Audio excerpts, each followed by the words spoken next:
Hi everyone, welcome back to Conversations with Shusara. This time we're going to start off with some questions and see where it goes. And just remember to tell you to like, share, follow, and subscribe to these videos. And hope you enjoy them.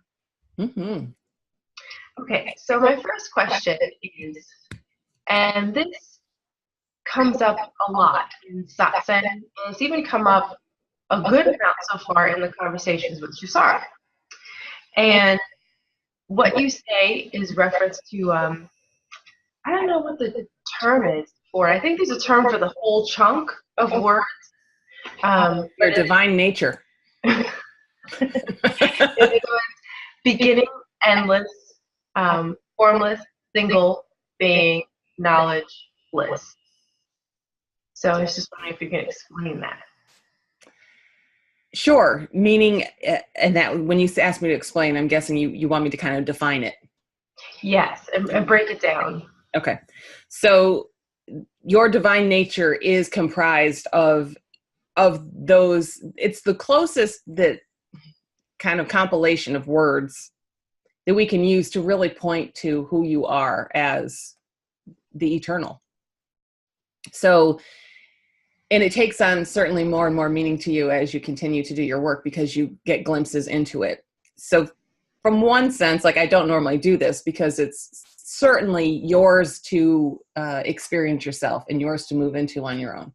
But for the sake of this, with all these people that I, who might see this that I'll never actually meet and work with, we'll do it.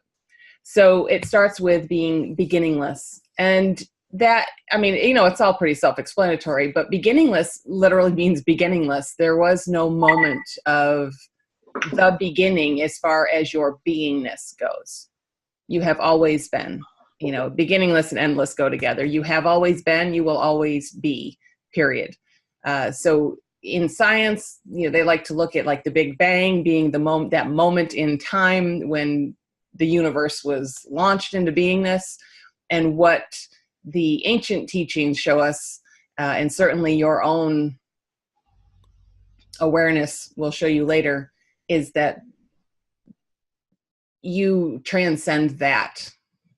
There was no moment of conception for you the way we think of it, because we think in terms of birth and death and a life cycle, and that's just not accurate to your beingness. God is eternal, always has been, always will be, and you are that. So I think that kind of stands on its own. So beginningless and endless, and then formless. Formless is important because part of your journey brings you to the place where you truly witness that you are not this physical form. That happens through meditation, advanced meditation, where you literally know coming out of meditation at a certain point that you are not your physical body. And it's almost like you have left it, you come back in from meditation, and it's kind of like you put your body back on, and it feels so heavy and so dense. And that's when there's no doubt you aren't that. People have that experience as well when they do like astral travel and things like that, because they'll literally see themselves above the body, and then they witness, I'm still me. I'm still me, and the body's down there, and so it can't be me. So beyond not being the body, you don't, at the most fundamental level of what you are, you don't carry any form at all, just no form. Each level of form you do carry gets more refined and more subtle as we move up dimensionally. So if you take it all the way to the I am presence, that very first individuation of you, it has form, but it's extremely subtle. So nothing like you think of it, here where everything is so dense. Your astral form would look very similar to your physical form, but far less dense. And, and then at a certain point, your form looks more like you would think of like an orb of light, like a ball of light. So within the construct of what you are formless. And then single is very important because there is only one appearing as everything, and that is the eternal, and that is you. So and it gets confusing because obviously in the world, we look in a mirror and we see what we think is me. And then we look around me and see what I think of as not me. And part of the journey in rediscovering oneself is to start to integrate and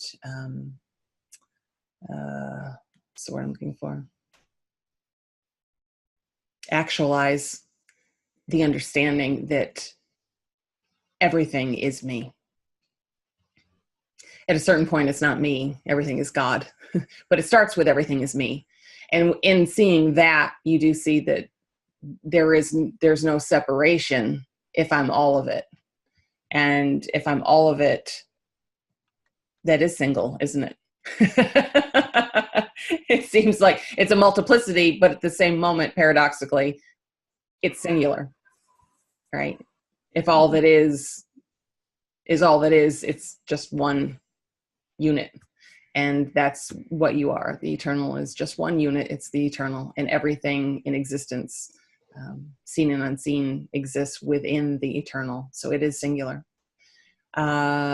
Single being. So being is capital B. The easiest way for me to work that into something that the mind can cognize is just to say that your concept of doing is in direct opposition to the experience of being. Mm-hmm. So as the individuated personal self, you believe you're a doer and that you are the one creating the action and you're the one making choices and getting work done and all of that. And when the mind is attached, the ego is attached to that concept, what it loses is its own beingness. And you rest in your own beingness, but it's outside of any sense of doership. And beingness is, very much attributed to, well, the whole thing is, but we look at beingness, it's very much attributed to, like, in East India, they would call it Brahman, that word they use for God, which is transcendent of, all the denser levels. And that Brahman is just that still point of pure beingness. And to move into the next one, which would be knowledge, you'll also hear it as awareness. Satchit Ananda is how you would hear it in the Eastern traditions. So you can, we use the word knowledge. Other places will use the word awareness, but it's the same thing. Awareness or knowledge being that state of consciousness where all things are known to you. So from there, you would understand it as knowledge. And that there is no witness. You are pure awareness. There's no witness at that level. And then bliss. And bliss is absolutely what you are. Now, that's outside of the human concept of bliss, because, of course, as humans, we've decided what we think bliss means. And bliss, in my experience, bliss is not remotely attached to emotion. Emotion is a human condition. It does not transcend third density. So bliss is the state of beingness where one rests within oneself. It's pure peace and complete, unabiding love. But they aren't the way that we experience conceptually what we think peace and love are from a human place, because here we're comparing it against the opposite. And that's just not what's going on. Pure peace or pure bliss is to be at rest within oneself, regardless of what's going on in the outer world, right? So to be immovable in, like, I think sometimes I use the analogy of a buoy out at sea, and that buoy on the outside, when you see it from the top of the water, you watch it bouncing around moving with the sea, however the sea moves it. But what you don't see is what is underneath, and what is underneath is that it is firmly rooted and it is not going anywhere, right? Nothing moves it. It's immovable. And that's bliss. That's bliss. The state of just pure.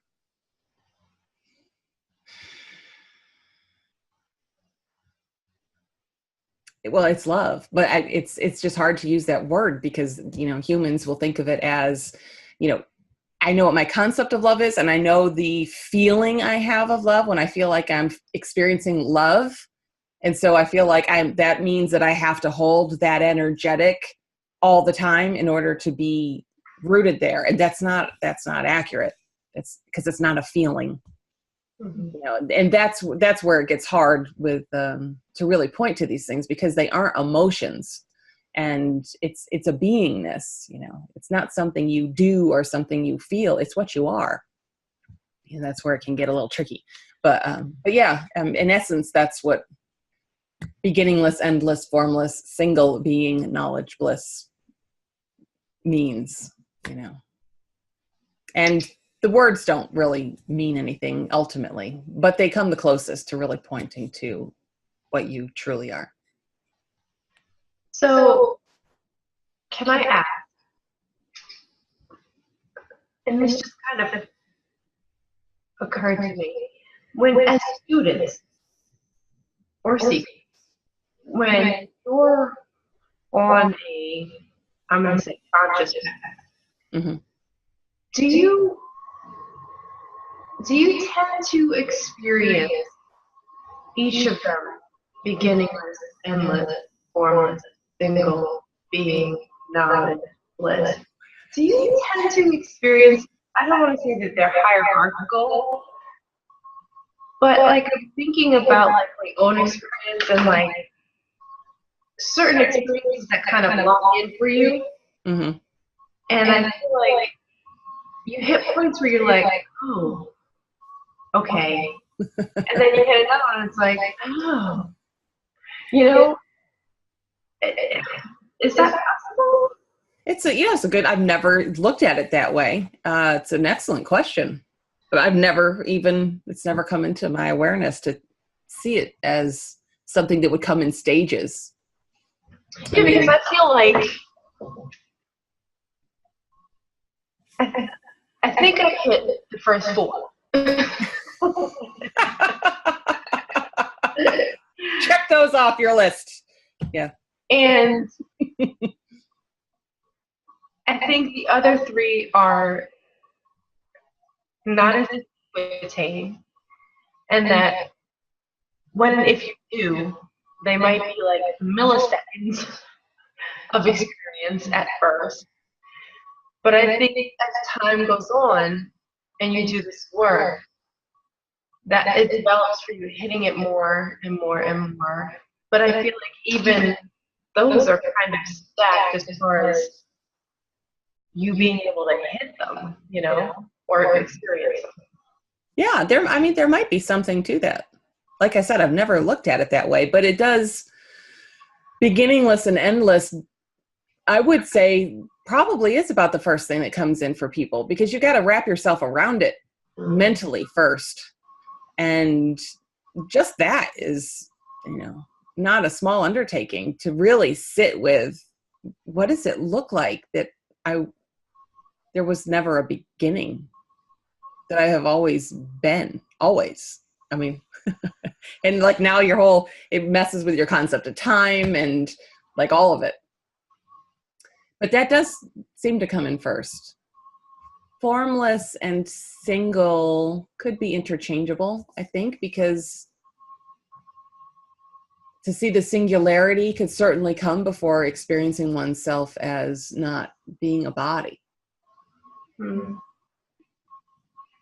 The experience, and again, that's not the right word, but we have to go with it for now. Mm-hmm. The experience of beingness is certainly more advanced, but then again, it isn't. Because you've already had the experience, you just didn't recognize it for what it was. Mm-hmm. right? Because, everyone has had moments of being seated in enlightened consciousness, but they weren't there witnessing that that's what was going on. Mm-hmm. And they probably didn't even have the understandings of what it would have meant anyway. They just were there. They were purely there, present moment, completely in whatever it was, with no sense of themselves. And in that moment, there was a higher level of consciousness that was present, running the show. And they probably never even thought about it. I mean, and everyone who would watch this, I would say it would be true of you, everyone, to a certain degree, of course.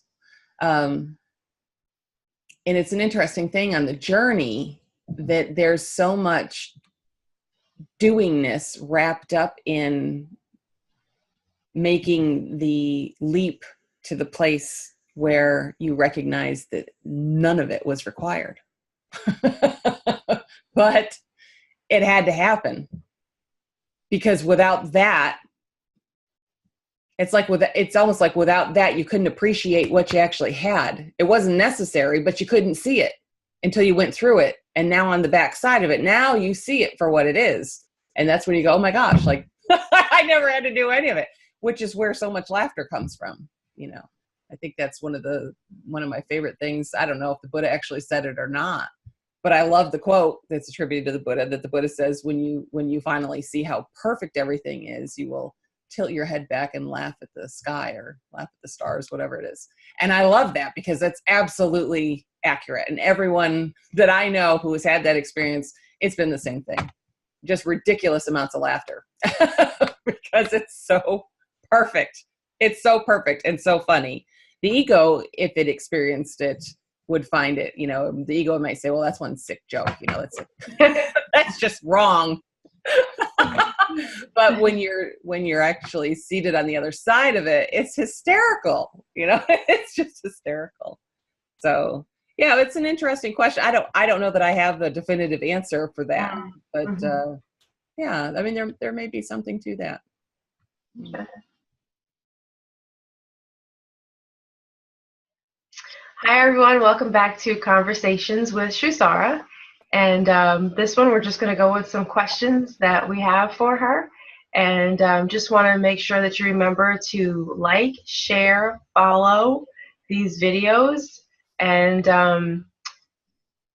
subscribe on YouTube. Sorry, I just cursed. I knew there was a fourth one. Subscribe. Damn it. I should probably write that down. Like, share, follow. I took a nap. Maybe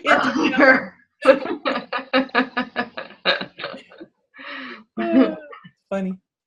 Okay.